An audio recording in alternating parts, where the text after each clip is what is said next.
Hello बच्चों, आकाशी classes में आप सभी का स्वागत है। आज की क्लास में हम लोग सीखेंगे how to proof irrationality of a rational number. पिछली क्लास में हम लोगों ने देखा था कि एलसीएम एचसीएफ कैसे फाइंड किया जाता है और हमने ये भी देखा था कि एलसीएम और एचसीएफ में क्या रिलेशन है और उससे रिलेटेड जितनी भी एप्लीकेशंस थी उनके बारे में हम लोगों ने जाना था। अगर आपने पिछली वीडियोज मिस कर दी है तो आप आई बटन पर क्लिक कर सकते हैं, जिससे आपको पुरानी वीडियोज मिल जाएंगी। तो चलिए आज की क्लास को स्टार्ट करते हैं।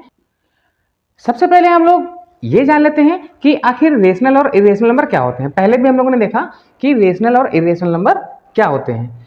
जितने भी रेशनल नंबर होते हैं उनको हम लोग P अपॉन Q की फॉर्म में लिख पाते हैं और जो भी इरेशनल नंबर होते हैं उन्हें P अपॉन Q की फॉर्म में नहीं लिख पाते हैं। जैसे कि 1/2 रेशनल है, 3/4 रेशनल है, 5 भी एक रेशनल नंबर है एंड 0.75 भी रेशनल नंबर है और 0.333, क्योंकि ये देखिए कैसा नंबर है, नॉन टर्मिनेटिंग है ना। जब हम लोग इसको सॉल्व करते थे क्लास 9 में आपने देखा होगा तो इसकी वैल्यू ये आती था 10/3। इसको सॉल्व करते थे 3.333333 इस तरह से आता था ना। वैसे अगर हम 1/3 लिखते हैं तो कितना आता था 0.333333 ऐसे आता था ना। तो ये भी क्या है, एक रेशनल नंबर है ना। और जो इरेशनल नंबर होते हैं, इरेशनल नंबर को हम लोग P अपॉन Q की फॉर्म में नहीं लिख पाते हैं। तो irrational number, a rational number that cannot be written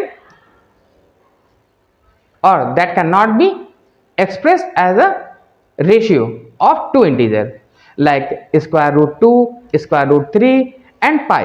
Pi is also an irrational number, क्योंकि irrational number वही नंबर होते हैं जो क्या हो, ना तो टर्मिनेट हो ना तो रिपीट हो, है ना। तो ये सारे नंबर्स क्या होते हैं, irrational नंबर होते हैं। तो देखिए, इस तरह के क्वेश्चंस को प्रूफ करने के लिए हमें एक मेथड का यूज करना होता है जिसे कहते हैं कॉन्ट्राडिक्शन मेथड। कॉन्ट्राडिक्शन मेथड में क्या होता है, हम ऐसा अज्यूम कर लेते हैं जैसे कि मान लीजिए हमारे पास एक नंबर है, ठीक है, जैसे कि हमारे पास है √2 और हमें इसको प्रूफ करना है कि इरेशनल है। तो इसको हम कॉन्ट्राडिक्शन मेथड से करते हैं। क्या होता है कॉन्ट्राडिक्शन मेथड, जैसे हमें पता है कि ये इरेशनल है ना, तो हम इसका अपोजिट क्या कर लें, लेट कर लें। अपोजिट जैसे ये इरेशनल है, हम इसको लेट कर लें कि ये क्या है, रेशनल है, और इसको ये दिखा दें कि ये नंबर जो है वो रेशनल नहीं है। अगर कोई भी नंबर रेशनल नहीं है तो क्या होगा, इरेशनल होगा, है ना। तो क्योंकि नंबर जो होते हैं दो ही तरह के होंगे, या तो वो रेशनल होगा या तो वो इरेशनल होगा। इसे आप एक एग्जांपल समझिए। जैसे मान लीजिए एक चोर है, ठीक है, उसका नाम है एलेक्स। एक चोर है, उसका नाम है एलेक्स, ठीक है। अब एलेक्स जो है, ऐसा उस पर आरोप लगा है कि उसने 9 AM पर चोरी की है ना। तो हमें अगर ये प्रूफ करना है कि उसने चोरी नहीं की है, तो हम ये प्रूफ कर दें कि जहां पर चोरी हुई थी वो 9 बजे था नहीं, है ना, वहां पर वो था ही नहीं, तो चोरी करेगा कैसे। जैसे हमने इसको प्रूफ करने के लिए देखा कि वो 7 AM से लेकर 10 AM तक अगर वो किसी रेस्टोरेंट में था, अगर वो किसी रेस्टोरेंट में था, तो बताइए क्या एलेक्स चोरी कर सकता है, क्योंकि मॉर्निंग में 9 AM पर चोरी हुई सेम डे। तो उस दरमियान 7 से 10 बजे तक वो किसी रेस्टोरेंट में था। तो अब ये तो प्रूफ हो गया कि वहां पर क्या है। इसको हम कैसे प्रूफ कर सकते हैं, मान लीजिए रेस्टोरेंट की हमने फुटेज देख ली, है ना, फुटेज देख ली, वहां का जो स्टाफ था उससे कंफर्म कर लिया कि ये वही है। तो बताइए क्या एलेक्स ने चोरी की होगी, नहीं चोरी की होगी ना। तो इस तरह के मेथड को हम लोग कहते हैं कॉन्ट्राडिक्शन। मतलब जो हमें प्रूफ करना है उसके अपोजिट हम लोग ले लें, है ना। तो इस तरह से हम लोग प्रूफ कर सकते हैं कॉन्ट्राडिक्शन। अब हम लोग कुछ क्वेश्चन देखते हैं जैसे कि आपके बोर्ड एग्जाम में पूछे जाते हैं। जैसे कि पहला क्वेश्चन है कि हमें प्रूफ करना है √2 इज इरेशनल। तो by contradiction method we assume that √2 is rational. सबसे पहले स्टेप में हम क्या करेंगे, सबसे पहले हम लेट कर लेंगे कि √2 क्या है, रेशनल है। और जो भी रेशनल नंबर होते हैं वो रेशियो की फॉर्म में लिखे जा सकते हैं। तो हमने इसको क्या लिख लिया, √2 इक्वल्स टू A/B। क्लियर बात। लेकिन यहां पर ये ध्यान रखना है कि ये A और B जो है वो क्या है, को प्राइम नंबर है। को प्राइम नंबर क्या होते हैं, को प्राइम नंबर वो नंबर होते हैं जिनके बीच में कोई कॉमन फैक्टर नहीं होता है एक्सेप्टिंग 1। जैसे कि बात कर लें हम लोग 3 और 5, बताइए कोई कॉमन नंबर है जिससे 3 और 5 दोनों कट जाए, नहीं है ना। तो ये 3/5 क्या है, 3 और 5 both are coprime number. को प्राइम नंबर हमेशा पेयर में ही होते हैं, ठीक है। सेकेंड स्टेप में क्या करना है हमें, सेकेंड स्टेप पे हमें कर लेना है दोनों साइड का स्क्वायर। अब देखिए दोनों साइड का स्क्वायर करेंगे तो स्क्वायर रूट 2 का स्क्वायर करेंगे तो स्क्वायर रूट हट जाएगा, 2 आ जाएगा। और a अपॉन बी का स्क्वायर करेंगे तो a का स्क्वायर a स्क्वायर, b का square b square. Clear. Third step पे हमने क्या कर दिया, दोनों साइड हमने मल्टीप्लाई कर दिया b स्क्वायर से। अब देखिए यहां पर कैसे हुआ, जैसे दोनों साइड 2 था ना इस साइड, तो b स्क्वायर से मल्टीप्लाई किया, और इस साइड भी हमने क्या कर दिया, b स्क्वायर से मल्टीप्लाई कर दिया। तो यहां से b स्क्वायर कैंसिल आउट, तो 2b square equals to a square. तो थर्ड स्टेप में हमें क्या मिल गया, 2b square equals to a square. Clear. Next step, अब देखिए a square equals to 2b square आया इससे पहले वाले स्टेप में, तो a square equals to 2b square है ना, तो बताइए a स्क्वायर 2 से डिविजिबल होगा कि नहीं, क्योंकि देखो 2 multiplied by b square that is equals to a square, तो a square is divisible by 2। अगर किसी नंबर का स्क्वायर किसी पर्टिकुलर नंबर से डिविजिबल है तो वो नंबर भी क्या होगा, 2 से डिविजिबल होगा। तो हम कह सकते हैं सो a is also divisible by 2। अब a स्क्वायर इक्वल्स टू कितना था, 2b स्क्वायर था। अब a भी डिविजिबल है तो हमने यहां पर एक अलग से वैल्यू ले ली, जैसे यहां पर a equals to 2k। Clear बात, आपको यहां तक समझ में आया। इसके बाद अगला स्टेप देखिए, अब यहां पर देखिए a इक्वल्स टू 2k। अब यहां पर जो था ना 2b square equals to a square, यहां पर a के प्लेस पर हमने पुट कर दिया 2k। तो बताइए कितना आ जाएगा, 2b स्क्वायर और a के प्लेस पे 2k पुट कर देंगे, स्क्वायर स्क्वायर लगा देंगे, तो कितना आ जाएगा, 2b square equals to 4k square, है ना। 2 1 जा 2, 2 2 जा 4, तो सॉल्व होके कितना आएगा नेक्स्ट स्टेप में, b square equals to 2k square. Clear हो गई बात। नेक्स्ट स्टेप में देखिए, अब यहां पर b square equals to 2k square आया, तो बताइए b square is divisible by 2। हाँ बिल्कुल, क्योंकि देखिए b square equals to 2k square लिखा है ना, तो 2 इसके मल्टीप्लायर में k स्क्वायर के, और ये पूरी वैल्यू b स्क्वायर के इक्वल है, तो b square is divisible by 2। अब b स्क्वायर जब 2 से डिविजिबल है तो b भी डिविजिबल होगा ना, b is also divisible by 2। अब यहां पर आ गया कॉन्ट्रडिक्शन। हमने तो सबसे पहले लेट कर रखा था कि a अपॉन b, और a और b क्या है, दोनों को प्राइम है, मतलब इनके बीच में कोई कॉमन फैक्टर नहीं होगा एक्सेप्टिंग 1 को छोड़कर कोई कॉमन फैक्टर नहीं होगा ना। लेकिन यहां पर क्या आ गया, a और b दोनों ही 2 से डिविजिबल आ गए। अब ये हो गया कंट्राडिक्शन कि हमने पहले से लेट कर रखा है कि भाई a और b में कोई कॉमन फैक्टर नहीं है, लेकिन यहां पर दोनों से डिविजिबल है ना। a एंड b दोनों ही क्या है, b से डिविजिबल है। तो अगले स्टेप में कंट्राडिक्शन में आपको क्या लिखना होगा, a and b can not both be divisible by 2। क्यों 2 से डिविजिबल नहीं होना चाहिए, क्यों, if they are coprime है ना, तो को प्राइम नंबर किसी फर्दर नंबर से डिविजिबल नहीं होते हैं एक्सेप्टिंग 1।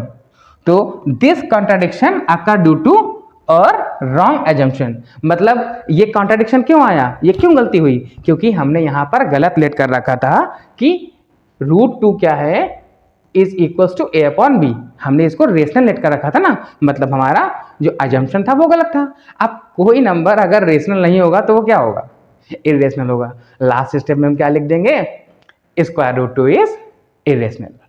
आगे बात समझ में। तो ये 1 to 9 जो स्टेप हैं, ये आप स्टेप्स ऐसे नोट कर लीजिए, ठीक है। फिर हम लोग देखते हैं अगला क्वेश्चन, उसको कैसे प्रूफ किया जाता है।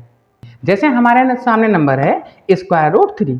अब √3 को हमें प्रूफ करना है कि ये क्या है, इरेशनल है ना। जैसा पीछे वाले क्वेश्चन के था डिक्टो वैसा करेंगे, बस नंबर चेंज हो गया है। देखिए जैसे सबसे पहले हम लोग क्या लेट करना है, let √3 is a rational number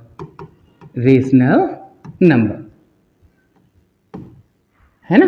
अब रेशनल नंबर है तो हम इसे क्या करेंगे, इसे हम a अपॉन b की फॉर्म में लिख सकते हैं, है ना। तो नेक्स्ट लाइन में लिख लें √3 equals to a upon b, क्योंकि रेशनल नंबर रेशियो की फॉर्म में हो सकते हैं ना।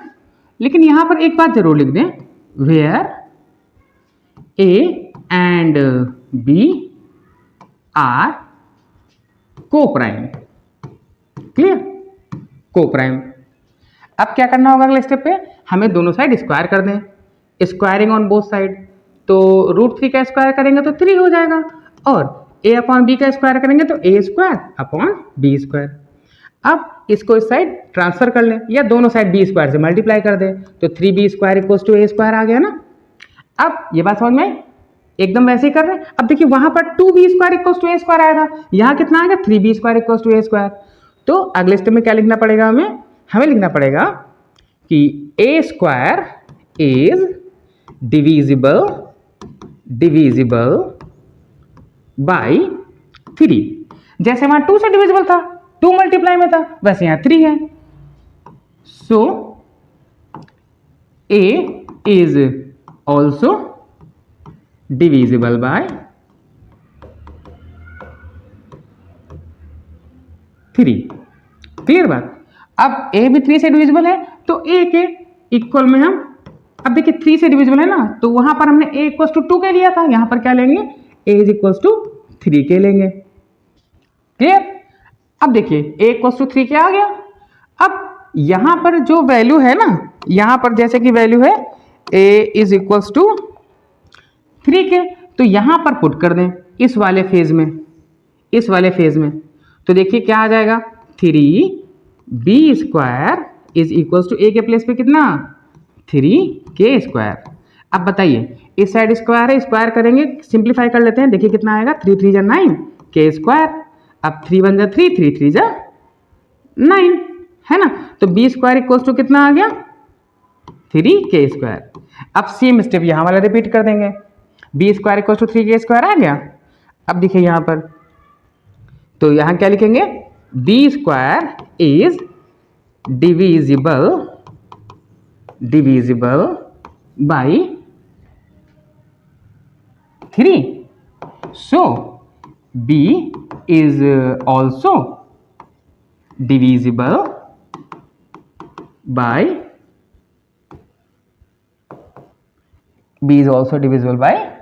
3। आ गई बात समझ में। अब देखिए यहां पर तो हमने लेट कर रखा है a एंड b को प्राइम, अब यहां पर a और b में क्या आ गया, दोनों का फैक्टर आ गया 3। अब को प्राइम में तो कोई फैक्टर नहीं होना चाहिए 1 को छोड़कर, है ना, लेकिन यहां पर क्या आ गया, दोनों में कॉमन मल्टीपल आ गया, हम कहें कॉमन फैक्टर आ गया 3। ठीक है, तो यहां पर अगला स्टेप क्या होता है हम लोगों का, कंट्राडिक्शन।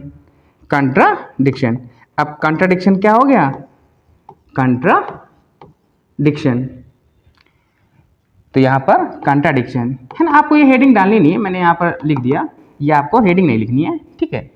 तो यहां पर क्या लिखना होगा, A and B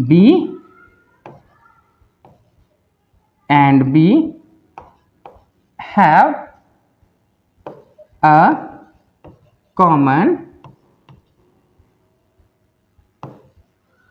factor, है ना, कॉमन फैक्टर एज 3। दोनों में कॉमन फैक्टर 3 आ गया ना। अब बताइए हमने माना था को प्राइम, लेकिन आ गया भाई कॉमन फैक्टर, तो इसलिए ये क्या होगा, this occur to our wrong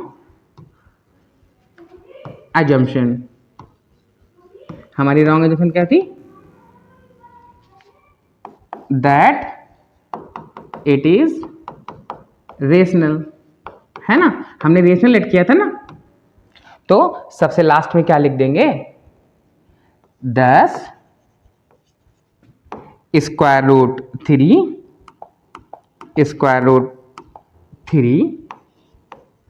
is an irrational number. Clear हो गई बात। इस तरह से इसे किया जाए। देखिए ये बहुत ही अच्छा क्वेश्चन है, बहुत ही स्कोरिंग है, क्योंकि देखिए आपके जो एग्जाम में है ये क्वेश्चन हर साल आना है ना। आप चाहे यूपी बोर्ड के स्टूडेंट हो या आप सीबीएसई बोर्ड के स्टूडेंट हो, ये लगभग हर साल आता है कि आपको इर्रेशनैलिटी प्रूफ करनी होती है। बात आगे समझ में, तो इस तरह से आपको इसको सॉल्व करना था, है ना। ये आप लोग नोट कर लें। इसके बाद हम लोग देखते हैं नेक्स्ट क्वेश्चन। रिज्यूम कर लिया, let 3 plus 2 square root 5 is a rational, ठीक। इरेशनल प्रूफ करना है तो हमने रेशनल इसको लेट कर लिया।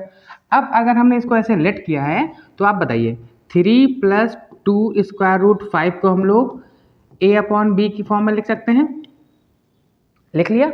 अब इस तरह के क्वेश्चन को करने के लिए आपको ये पहले से पता है कि स्क्वायर रूट 5 क्या है, इरेशनल है, तो स्क्वायर रूट 5 को केवल इस साइड रखिए, बाकी सारा क्या कर दीजिए आप राइट साइड ट्रांसपोजिशन कर दीजिए। तो देखिए यहाँ पर कितना आ गया 2 square root 5 equals to a upon b, और 3 उस साइड जाएगा तो माइनस हो जाएगा ना, है ना। अब स्क्वायर रूट 5, अब 2 देखिए इधर मल्टीप्लाई में है, अब इस साइड आएगा तो इस पूरे नंबर के डिवाइड में आएगा ना, तो आप इसको ऐसे लिख सकते हैं 1 upon 2, square root 5 is equals to 1 upon 2 a upon b minus 3। यहाँ पर आपने इसको रेशनल लिखा था ना, तो आपको यहाँ पर ये भी ध्यान रखना होगा, जैसा मैंने पीछे क्वेश्चन बताया था, यहाँ पर आपको लिखना होगा कि a और b क्या है, कोप्राइम है, where a and b are coprime, ठीक है। कोप्राइम में मतलब इसमें कोई कॉमन फैक्टर नहीं है, है ना। यहाँ पर देखें तो देखिए 1 2 a b 3, ठीक, ये कुछ इंटीजर्स हैं।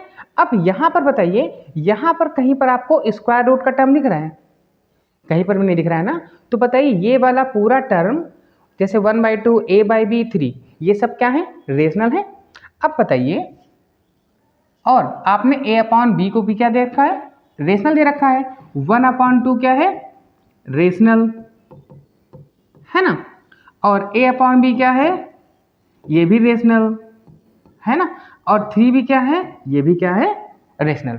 अब ये जब सब रेशनल हैं तो रेशनल में रेशनल को मल्टीप्लाई करिए, रेशनल में रेशनल ऐड करिए, रेशनल में रेशनल मल्टीप्लाई करिए, रेशनल से रेशनल सब्ट्रैक्ट करिए, तो आपको क्या मिलता है, रेशनल ही मिलता है ना। लेकिन स्क्वायर रूट 5 क्या है, इरेशनल है ना। तो यहाँ पर आप लिखेंगे 1/2 a/b minus 3 is rational, but root 5 is irrational, है ना, रूट 5 क्या है, इरेशनल। अब बताइए क्या ये पॉसिबिलिटी है कि इस साइड का क्या हो, इरेशनल, इस साइड का क्या हो, रेशनल? नहीं हो सकता ना, क्योंकि हम लोग को पता है स्क्वायर रूट 5 क्या है, इरेशनल है, तो root 5 is irrational. So assumption is wrong, हमारी assumption क्या है, गलत है, क्योंकि हमने इसको क्या लिया था, रेशनल लिया था ना, और यहाँ पर क्या आ गया, रूट 5 की वैल्यू क्या आ गई, इरेशनल, है ना। तो यहाँ पर हम क्या लिखेंगे, root 5 is irrational, so our assumption is wrong. thus 3 plus 2 square root 5 is irrational. Clear हो गई बात। इस तरह से आपको इन क्वेश्चन को करना होता है। तो फिर से आप एक बार ध्यान दे दीजिए, सबसे पहले आपको क्या करना है, कोई भी नंबर है सबसे पहले आप उसको रेशनल आप लेट कर लीजिए, इरेशनल प्रूफ करना था, हमने रेशनल लेट कर लिया, उसको करते करते रेशनल को हमने एक साइड कर दिया और इरेशनल पार्ट को हमने एक साइड कर दिया। अब बताइए ये क्या है, इरेशनल, ये क्या है, रेशनल। तो ये तो भाई कॉन्ट्राडिक्ट करेगा कि ये इस साइड रेशनल, सॉरी इस साइड इरेशनल और इस साइड रेशनल, नहीं हो सकता ना, मतलब ये वाला पार्ट भी क्या होना चाहिए, इरेशनल होना चाहिए ना। तो हमें क्या लिख देना है, 1/2 a/b minus 3 is rational but root 5 is irrational, so our assumption is wrong, that means 3 plus 2 root 5 is irrational. आगे बात समझ में, इस टाइप के क्वेश्चन को ऐसे किया जाता है। अभी तक आपको बात समझ में आ गई ना कि कैसे आपको प्रूव करना है इस टाइप के क्वेश्चन। तो चलिए अब एक बार रिकॉल कर लेते हैं हम लोगों ने क्या पढ़ा और उसको कैसे करना होता है। तो कुछ स्टेप्स मैंने यहाँ पर आपके लिए बनाए हुए हैं जिससे आपको आसानी से समझ में आ जाएगा कि कैसे प्रूफ करते हैं। जैसे देखिए यहाँ पर सबसे पहले स्टेप पे हम क्या करते हैं, सबसे पहले हम एज्यूम करते हैं कि नंबर क्या है, रेशनल, और उसको इक्वल में हम लोग क्या लिखते हैं, a अपॉन बी। ठीक, ये आप लोग नोट कर लीजिए। दूसरे स्टेप में क्या करते हैं, स्क्वायर दोनों साइड करते हैं। n number equals to a upon b है तो n square equals to a square upon b square, n की जगह कोई भी नंबर हो सकता है। थर्ड स्टेप में क्या करना होता है, दोनों साइड बी स्क्वायर से मल्टीप्लाई कर देना है। ठीक है, और फोर्थ स्टेप में क्या करना है, हमें एनालाइज करना है, जो क्या है रिजल्ट हमारे सामने जो आ रहा है उसको एनालाइज करना है और कॉन्ट्रडिक्शन के थ्रू आपको प्रूफ कर देना है।